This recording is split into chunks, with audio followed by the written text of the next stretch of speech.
ito na po yung araw oras. Salamat sa Panginoon kasi finishing na po kay Ate Nida, kaya nadala ko na sila Foreman dito. Effective yung kahoy ni Kuya JJ? Sunog?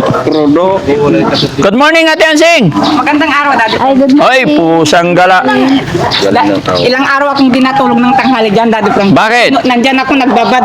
Ang dami kong gulong na sinunog dyan. Ayun. Para matapos na, nahiya din ako sa Oh. ikaw. Di ba? Iba yung aura ni Hindi kasi, Daddy Frank, iba naman yung lakas ng lalaki. Oo. Lakas ko lang ng babae. Oo. Pero talagang... Hindi, Ate Ansing. Mas malakas ka. Hindi. Ang lakas ng dating mo.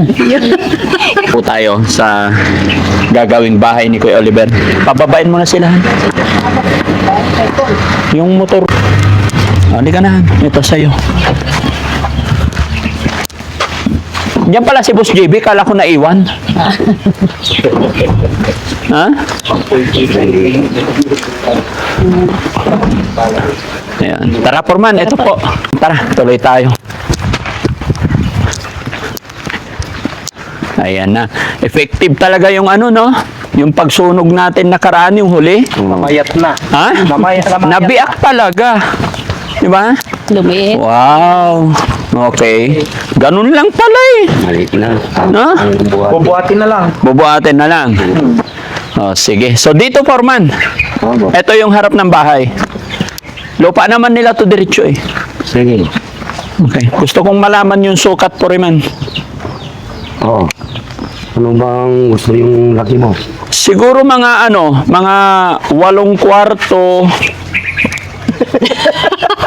Malong kwarto. Marami pa yatang kwarto kayo sa bahay niyo, boss. Ah, gano'n. Joke lang. Ano lang, Foreman, mag-isa lang kasi siya. Mag-isa lang kasi siya. So, may isang kwarto. Tapos may sala. Opo. Tapos kailangan may CR din. Sige. Di ba? Tapos may lababo. Lababo. Bahay talaga. Tapos may terrace dito. Oo. Kagaya nung kay Steph. Yung kay Steph, isang kwarto lang yun, no? Kwarto lang, boss. Oo. May lababo, may siya. Oo, meron, may CR. Tapos gusto ko, lahat kasi ng bahay na pinapagawa ko, yung lahat ng pabahay ko, Foreman, sa labas ng bahay, may simintong gayang kahaba. Paikot ng bahay. Sige, boss. Para hindi madumihin ang bahay, hindi maputik. Tsaka pag umikot yung may-ari ng bahay, kahit tag-ulan, hindi siya makakapak sa putik. No? Kailangan kasama yon. Oo. Kasama rin pintura, Foreman, maayos na pintura. Sige po. Ayoko ng... Although, sorry siyempre, nagsisimula yung kontrata natin, sinasabi ko lang yung gusto ko. Hindi, ayoko nung may bara-bara, ayoko may mga patsi-patsi. Oo, boss. Di ba? Hindi ko naman sinasabing ganun yung trabaho nyo, hindi po. No? Sige, magsukat tayo. Tapos ito, tanggalin na lang to. Yan. Oo. Hindi na kayo. Umpisa na natin. Oo. Di. Pag na-layout na, pag yung nakita na natin yung sukat, saka tayo mag-usap, Foreman. Oo, boss. Kasi pakyawan na to para mabilis. Ayun. Pakyawan na lang po ito, mga kababayan. Kasi ayoko ng matagal. Gusto ko mabilis. So mga kababayan, mga kabarangay, magandang umaga po sa atin lahat. Kumusta po kayo? Salamat sa Panginoon kasi dumating na po yung araw, oras. Tara po guys, simulan na po natin. Huwag po kayong matakot sa akin. Ito na po yung araw, oras. Salamat sa Panginoon kasi finishing na po kay Ate Nida, kaya nadala ko na sila Foreman dito. Although sa ngayon may nagpipintura pa doon, tapos may isang karpintero pa doon para sa mga final retouch sa bahay ni Ate Nida. No? Kaya ayan, thank you. Ito yung last na punta namin, binuhusan ko ng diesel, and then nilagay ko yung kahoy ni Kuya JJ na isang tambak dyan, nasunog lahat. No? Sana si Kuya JJ. Shout out Kuya JJ! Saan ka? Sama rin natin. Foreman, pakiusap ko sa'yo, ipasok mo si Kuya JJ na isa. Oo, boss. Oo. Sige. Para alam mo na yon. Para meron tayong kasama dito. Wala pa yung dalawa, boss. Wala pa yung dalawa? Yung gamit. Nasa motor. Okay lang yun. Sige lang. Basta susukatin mo lang. Yung mga balita. Effective yung kahoy ni Kuya JJ? Sunog? Good morning, Ate Ansing. Magandang araw, Daddy. Ay, good Ay, pusang gala. Ilang araw akong dinatulog ng tanghali dyan, Daddy Frank. Bakit? Nandyan ako nagbabad. Ang dami kong gulong na sinunog dyan. Ayun. Siyempre, para matapos na, nahiya din ako sa'yo. Oh. Ikaw, Di ba bago kami umalis, binuhusan ko ng diesel? kulang pa yun, Daddy Frank. Kulang pa. 5 litro pa yung binuhos ko dyan Ha? na gasolina. Ilan? 5 litro. Ay, bumili ka pa ulit. Oo. Saka daming gulong. May mga alambre dyan. Ang galing ah. Kaya pala nabiyak. Sabi ko sa'yo, sunog lang eh. Siyempre, para iaahon na lang. Kaya nga. O, di ba? Pagdating nyo ka na. Oh, naging 3 tuloy na biak-biak. Oh, pag ganyan, madali na lang Daddy Frank. ano yan. Talaga iniisip ko, nakakaya kay Daddy Frank. Ay, salamat. Nahihiya ka kay... Ilang araw akong dinatulog ng tanghali dyan kahit may lagnat ako, talagang iniisip ko talaga, nahiya ako sa'yo. Kawawa ka naman, Ate Ansi. Okay lang naman, Daddy Frank. Ha? Para sa kapatid ko. Ayun.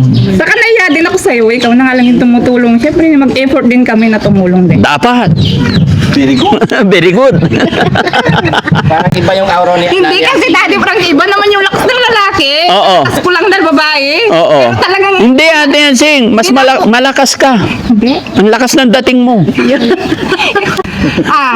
Hindi na ako umasa sa iba, pero tumulong din yung tito ko. Oo. Tinulungan niya ako dyan. Hindi na ako nag-ano ng iba. Oo. Talagang Sunog-sunog lang talaga yan. mahintay na iba. Ako na talaga. Oo, di ba? Hop, magulungan kayo. Ingat. Ilayo nyo, ah. Para sabi ko, ay, bunti mo na magagalit si Dati Frankie dito. Ay, hindi naman. Ikaw talaga. Siyempre, naalala din kita. Ba't naman ako magagali? Yan, pag tabi-tabihin nyo kay susunugin pa rin ni Nanay Ansing yan. Eh, masipag si Nanay Ansing. Baka 100 na gulong ni naubos niyan, Dati Frankie. Oo. Galing.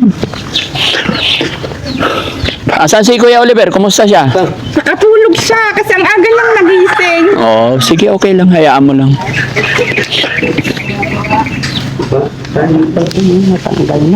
Saan si Kuya JJ? Dapat ka sa... Construction, Daddy Frankie. Oh, pero bukas dito na siya mag-duty. Ewan ko sa kanya. Oo. Kasi nakakaya naman doon kung aalis siya doon. Pero yung asawa ko dati, Frankie, pasok mo naman. Ha? Pasok mo naman. Eh, marunong magtrabaho yon? Oo naman. Para man naman may trabaho siya at Kaya niya? may panggasos naman ka. Bakit nung naguhukay kami, sabi niya bagong tuli siya? At tanda na bago tuloy. Ewan ko, 'di ba, dito ka lang. Nung sinimulan namin hukayan 'yan. Tinatawag ni Kuya JJ, sabi niya, ay, hindi pwede May kasi. trabaho kasi siya noon. Ha? May trabaho siya. May trabaho siya noon. Kaya hindi mo sikat. Oh, pero gusto mo ipasok dito. Oo naman sana, Daddy Frankie, pasok mo naman. Ano bang skill ng asawa mo? Nag-ano naman siya, nagtatrases. Tapos nag-aasinta. Nag-aasinta, nagtatrases. Ilang taon ba yung asawa mo? Matanda na. Hindi, taon. Ayan, edad niya o Oo, edad. kakarpenter? Hindi, ilang taon na siya. 52? Kaya pa. Oo, Malakas. malakas pa sa kalabaw yun. Malakas pa sa kalabaw. Daddy Frankie. Ano oras gumigising pag madaling araw? O syempre, pag may pupuntahan at kailangan umagang magising, edi madaling araw pa lang gising na yan. Sabi ko nga, maagang bumangon at nang magaan yung katawan na magtrabaho, maagang matulog sa gabi, para maraming magawang trabaho. Yun mga kababayan, mga kabarangay, ito po yung araw simula ng paggagawa ng yung layout ng bahay ni Kuya Oliver. Pero ito may request, may pakiusap si Nanay Ansing, gusto niya maging foreman yung asawa niya. Hindi naman porma. Sabi mo siya yung nagtatrasis. Alam mo niyang mag-traffic. Alam niya magtrasis. Sige, ano ba pangalan ng asawa mo? Louie. Louie. Daddy Frankie. Louie. Sige, walang problema. Kausapin natin si Foreman para lalong mapabilis. Ako para may Magkano naman per day niya? Mura lang, Daddy Frankie. Magkano? 600. 600. Para may panggasos naman kami, Daddy Frankie. Alam mo naman, pasukan na naman yung mga anak ko. Kailangan din. Kumusta si Kuya Oliver? Ano almusal niya? Hawakan mo to. Nagluto ako ng ng itlog na may patatas. Ha? Itlog na may patatas. Oo. Pinakain ko siya, pinainom ko na siya gamot.